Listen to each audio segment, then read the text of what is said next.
Once again, I'm long overdue with this one too. But in another package, DeeDee Mandy. Yeah, it's DeeDee Mandy Snow Fog, Bushcraft and Survival. And she sent me a lovely little package of items. I should have got them out before I turned the camera on. Got them set up and made sure I read the note correctly. Read off the note. Some of it I don't need the note, but and once again I want to apologize for being so long getting back to these people, but we been busy and I just haven't got there. First off, I made a remark on her channel about something, a comment. I felt kind of bad about it, said so. And a note here.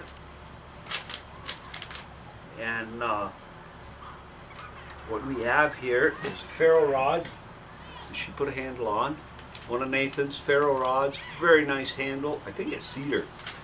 Oh, if I read it, excuse me. Okay, the large Ziploc bag has fire starters in it.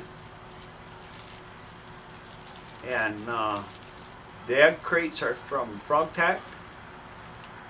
Well, thank you there. I'm going to play with those definitely because I like to play with. And these are two of her fire starter cubes, which I'm going to try also. This has grizzly napalm, which I've heard so much about, but haven't tried. This is flint, which I dearly appreciate. I have been searching. I'm going to put a video together. I've had time. I've been searching near and far to find chert or flint or chert, whatever you want to call it. I've had very little luck with it, and I want to really thank her for this. And this is kind of what started it all, was this knife. She bought this knife used, and she was showing it, and she said something, and I immediately said, "Oh no, that's not what that is. What this is, it's a '60s knife. These were popular." Oh, 60s, in the 70s. I think you can still get them. I haven't really looked. But this is a fisherman's knife. You have your blade for any cutting you need to do. This is your fish scaler here. It's not really, it's serrated, but it's not a saw blade. It's to take scales off a fish. That's to open before twist tops. That's why I say it dates back to 60s. That was a bottle opener for your beer or soda. There was no bottled water in the 60s unless you put it in a bottle yourself. But this end here is what's kind of unique. A lot of people never realized what that was for. And what that's for is when you deep hooked a fish, they swallowed your hook.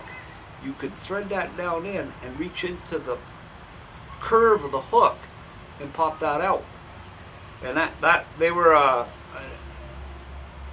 maybe even before 60s, but a 60s vintage knife. I was born in '57, but I remember seeing them in the fishing catalogs. Always had these in them.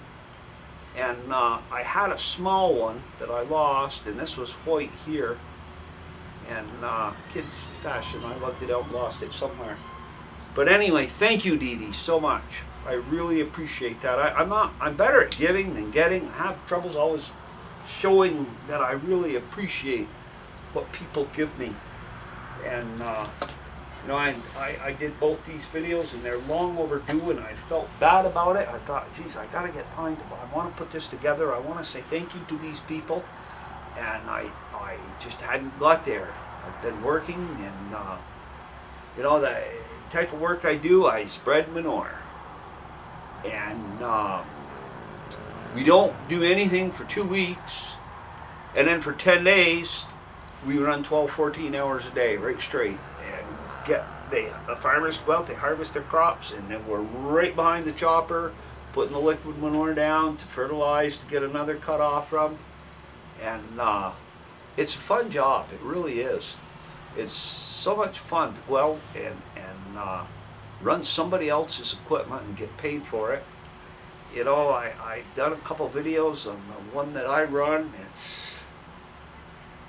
230, 240 horsepower, somewhere in that range.